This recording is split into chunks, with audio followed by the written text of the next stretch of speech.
Welcome back to our YouTube channel. आज हम इस लेक्चर में बात करेंगे यूट्रस के बारे में एंड देन मेंस्ट्रुअल साइकिल के बारे में।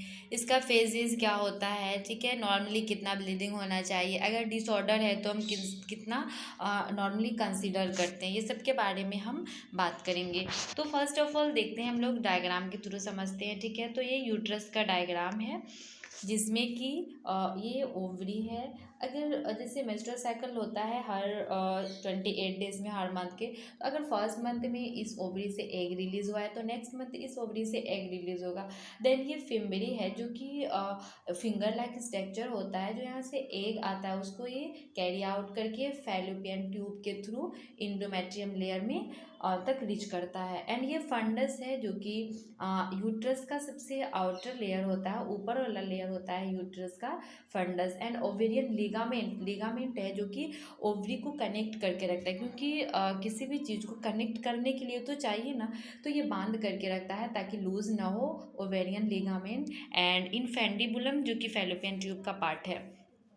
अब हम बात करेंगे मेंस्ट्रुअल साइकिल के बारे में। तो मेंस्ट्रुअल साइकिल में क्या होता है कि जो ये इंडोमेट्रियम लेयर है यूट्रस का, ठीक है, इसका ब्रेकडाउन होता है एंड इससे रिलेटेड जो भी ब्लड वेसल्स होता है इसका ब्रेकडाउन होकर के थ्रू वजाइना ब्लीडिंग के रूप में बाहर आता है। तो आई होप कि ये समझ में आया होगा। अब हम देखेंगे, it is the cyclic event which अगर alternative 28 days of every month in the female. मतलब कि हर एक फीमेल में हर अल्टरनेटिव करके 28 डेज में, यानी कि जैसे अभी हम बताए थे कि अगर फर्स्ट मंथ में इस इस ओवरी से एग रिलीज़ हुआ है तो नेक्स्ट मंथ में इस ओवरी से अल्टरनेट करके दोनों ओवरी से एग रिलीज़ होता है। एंड अब हम देखेंगे in this cycle endometrium layer of uterus and related blood vessels become rupture and break down. मतलब कि जो इंडोमेट्रियम लेयर होता है, जैसे ये सबसे इंडोमेट्रियम लेयर क्या होता है कि यूट्रस का सबसे इनर वाला लेयर जो होता है, इस कंडीशन में इसका ब्रेक डाउन होता है और ये थ्रू वजाइना बाहर आता है ब्लीडिंग के रूप में। एंड अब हम देखेंगे about 60 to 80 ml blood losses in 1 mc और 100 ml it's consider normal bleeding. मतलब कि अगर 60 to 80 ml ब्लड लॉस हो रहा है तो ये नॉर्मल है। मैक्सिमम 100 ml भी हो रहा है तो it is consider normal. But if more than 100 ml blood loss consider menstrual disorder. अगर 100 ml से ब्लड ज़्यादा लॉस हो रहा है, ठीक है, तो उसे हम कोई मेंस्ट्रुअल डिसऑर्डर में कंसीडर करते हैं। बहुत सारा मेंस्ट्रुअल साइकिल से रिलेटेड डिसऑर्डर होता है, जैसे डिसमेनोरिया, एमेनोरिया वगैरह, ये सब के बारे में हम फर्दर बात करेंगे। And beginning of menstrual cycle is known as menarche. Menarche किसे बोलते हैं? जब फर्स्ट बार मेंस्ट्रुअल साइकिल होता है किसी भी लड़की को, जब वो प्यूबर्टी एज में आने लगती है, उस टाइम जो मेंस्ट्रुअल साइकिल होता है, ठीक है, तो उसे हम बोलते हैं मेनार्की, जो कि डेवलप होता है at the age of 12 to 14 years. But अब के केस में अगर देखा जाए तो बहुत सारे न्यूट्रिशन वगैरह पे भी ध्यान नहीं देती हैं लड़कियां, जिसके कारण कि बहुत जल्दी लाइक 10 to 11 ईयर्स में ही आ जाता है। And NC stop permanently at the age of 45 to 50 years known as menopause. Menopause किसे कहते हैं? जब 45 to 50 ईयर्स के एज में मेंस्ट्रुअल साइकिल बंद हो जाता है ना, तो उसे हम बोलते हैं मीनोपॉज।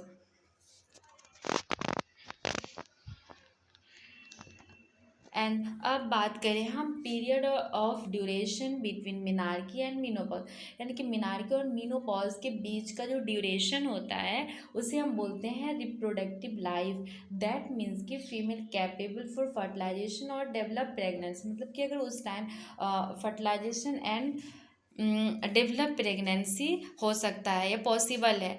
एंड अब हम देखेंगे फेजेस ऑफ मेंस्ट्रुअल साइकिल के बारे में। तो मेंस्ट्रुअल साइकिल का 4 फेजेस होता है।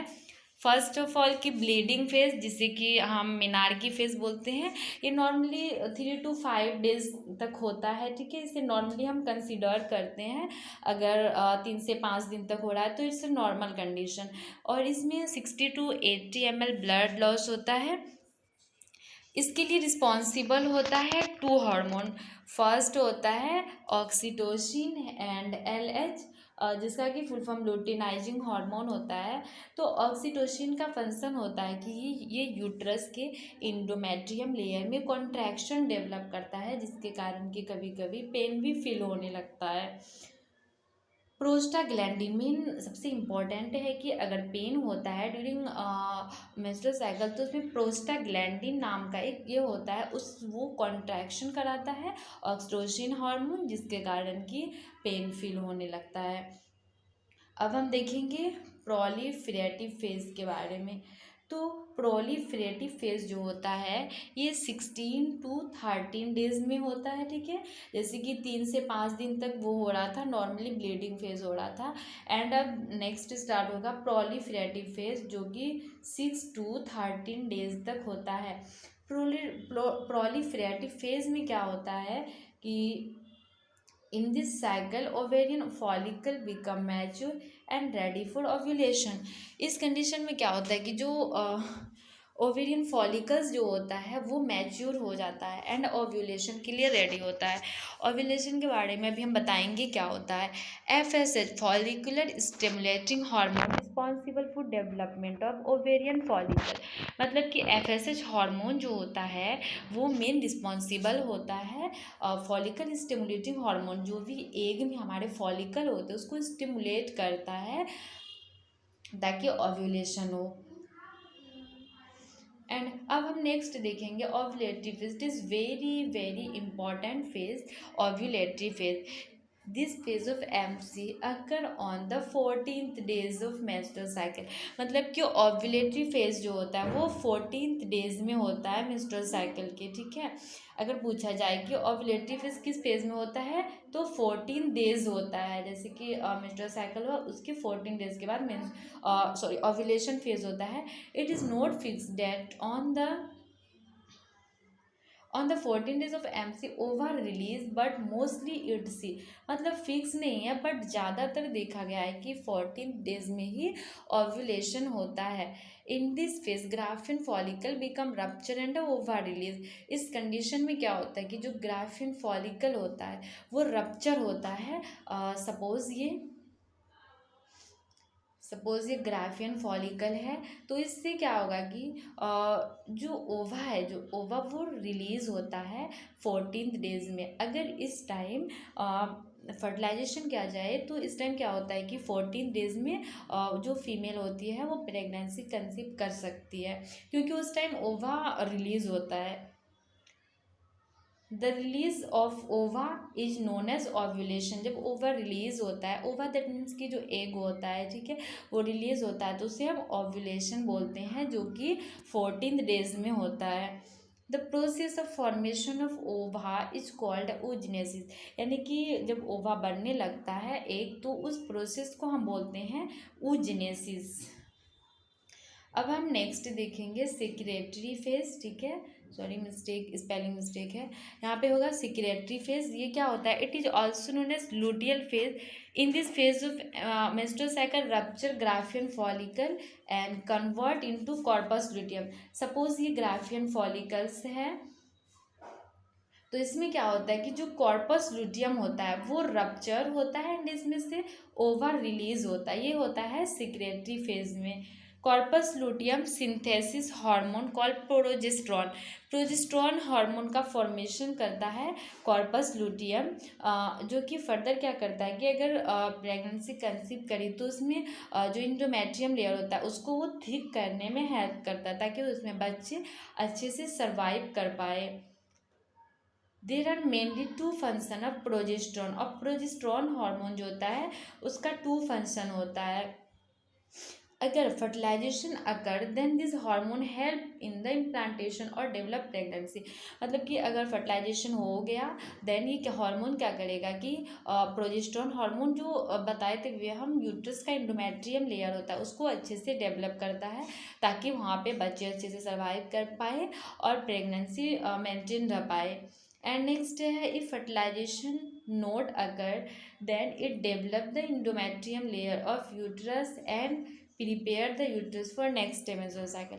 मतलब कि अगर फर्टिलाइजेशन ना हुआ देन क्या होगा, इंडोमेट्रियम लेयर जो है यूट्रस का वो फिर प्रिपेयर होने लगेगा फॉर नेक्स्ट टाइम्स के लिए। ओके, अगर हम डिजीज़ की बात करें तो बहुत सारे डिजीज़ मेंस्ट्रुअल साइकिल से रिलेटेड होता है।